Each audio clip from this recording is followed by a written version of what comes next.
પાચન. એમાં આપણે પાઠનો પૂર્ણ કરી દીધો, પરંતુ આપણે પ્રવૃત્તિ કરવાની બાકી હતી. એ પ્રવૃત્તિ આજે કરવાની છે. અહીંયા પહેલા જીભ પર, આપણી જીભ પર અલગ અલગ સ્વાદનો ફરક થાય છે.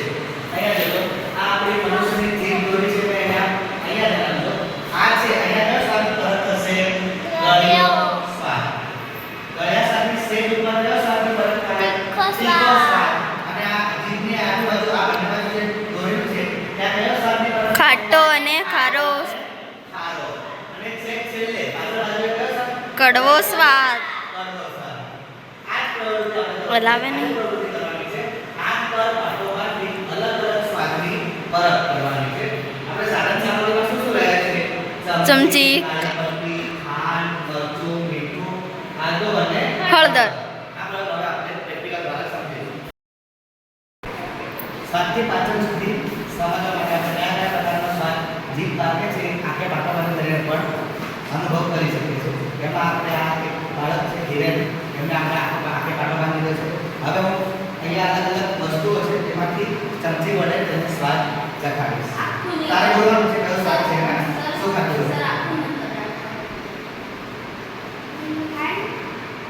આ ખાંડ.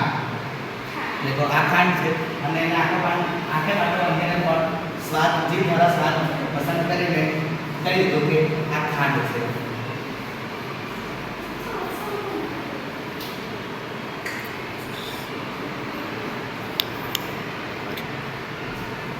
એ રીતે આ બીજો પદાર્થ છે.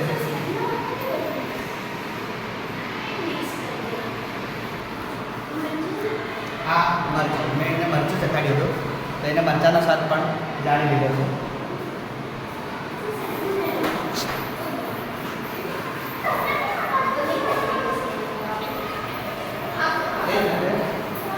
આ બીજો પદાર્થ મીઠું છે.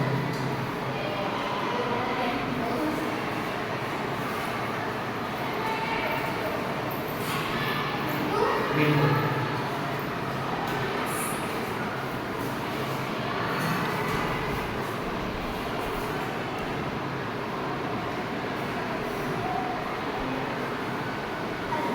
આદા.